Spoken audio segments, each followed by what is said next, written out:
Out of all the people that you met that, knew that the Grim Reaper was on their heels, whether they had like a death penalty and they knew they were going to die being on death row, like what did you learn from people who knew that they didn't have long to live? Yeah, there was a way to tap into this being okay on the inside of your, behind your thoughts, there was a way to like find peace. And actually, as long as you're breathing, doesn't matter where you are, you can take sufficient action to alleviate it. Just by surrendering and accepting. There's these principles in 12-step programs. That's where a lot of this stuff I practiced and had paradigms and shifts in perspective that put words to all this stuff that happened kind of oh, sorry. No, you're good. Yep. Keep going. That kind of happened organically, or I found out it just happens. That's the reality of something that's going to work out and stay in reality. So these guys defied reality so long that either they went to denial and went insane, or they surrendered and accepted reality and then did something about it. You know what I mean? They took some action towards making good on their bads or whatever, some redemptive thing. But I noticed this as a universal truth, that if you're gonna, like you said, there was 5 years where people would do good. The reason why people sometimes give up is because doing good is not feeling good. Right. Yeah, doing good is it's not fulfilling them somehow. Well, it's not meaningful because of all the baggage they're holding on to that they didn't deal with. So it takes about 5 years to clear the fog. You see the reality of how much work you got to do. You either give up or you get to work. These guys knew to give up was just more horrible than doing something about it. Somehow they figured that out, because there's no mercy. There's no mercy. It's like give up or go crazier, and it can get worse. It can get to where you're eating your own feces and doing, crazy stuff, trying to kill yourself, all that, because the brain won't leave you alone. Right. It'll just drive you nuts. Yeah. We're either going to do something about it, you're going to shit or get off the pot, one or the other. You know what I mean? You're not going to just not deal with this. And I look at choice. Yeah, right? There's no choice. Yeah, because you think about it when you're a kid, clean your room. No. Right. You eventually gets to that. But at first you're just like, I don't want to clean my room. You buck a little, whatever. There's no relentless coming at you, unless it's abusive or something. But there's mercy somewhere. There's going to be a middle ground somewhere. There's no mercy at that point. You know what I mean? There's no coddling. There's no forgiveness. There's no, I'll do it later. Your conscience just says, you're going to do this now, or I'm going to make you crazy. And I call it like unpaid tickets. Like you heard it so many times growing up, clean your room, do this stuff. You don't do it. And then eventually the bills due, and there's no calling for help. There's no getting out of it. You got to pay this bill now. That's what death is. You got to pay this bill right now. Wow, that's an interesting way to put it. Yeah. Cause there's no mercy, man. It's just not gonna let up on you.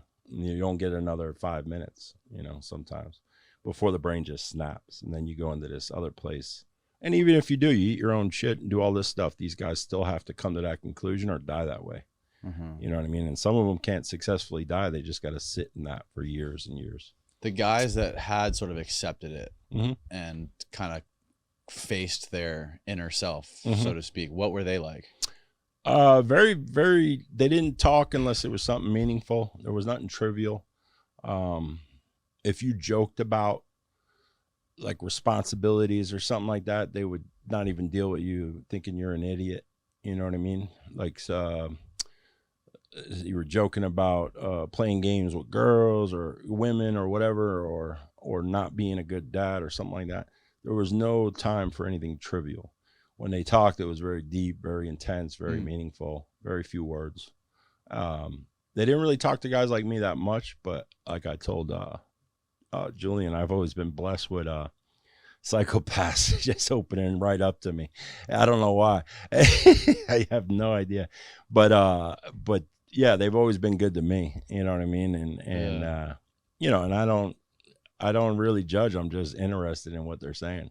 Yeah. You know what I mean? Because it's ridiculous to try to play God. I mean, I can see it, because even though you are big and intimidating, you have a very disarming spirit to you. Like, I can see why people would want to open up to you a lot. Yeah.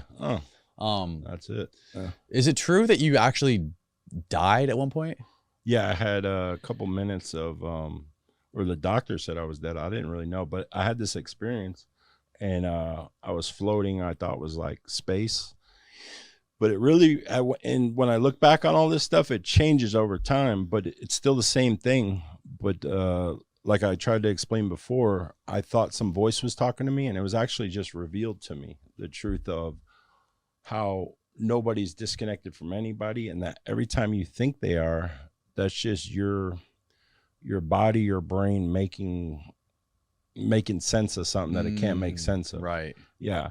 So, somebody's they're beating up old people or they're doing something crazy. That person is just as much life as you are. Like, in that sense, you are the same. And what they did with their stuff and why they're so the other way, those make you think you're separated from that person. So then here we go with the prison thing, where you sit somebody in a place and let them come to terms with that. They're overriding somebody's will.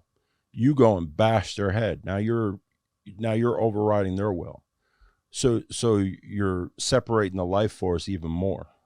You get what I mean? And this is just how I look at it. I'm probably murdering the words, but like, I didn't get this when I was younger because I was very prideful and man, I'm not going to be tied up with that people or these group of people doing this or whatever.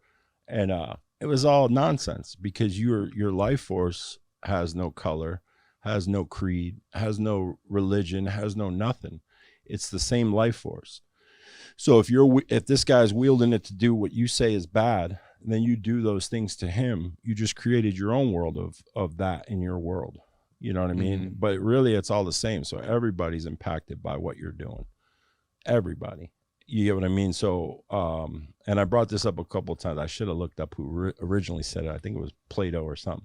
You could judge a society by the way it treats its prisoners. Interesting. Yeah. If you look that up for me, please. I heard him. So you could judge the quality of a society by the way it treats its prisoners. Because if the whole society is like, murder them, kill them, they're all a bunch of murderers and killers, whether the guy deserved it or not. Right. That is their answer. You know what I mean? So now they look justified. They look cool. They took care of the bad guy. But the next generation don't know nothing about that scenario. They're just yelling out, murder that guy. And it turns into like, make a difference, support. Society should be judged not by how it treats its outstanding citizens, but how it treats its criminals.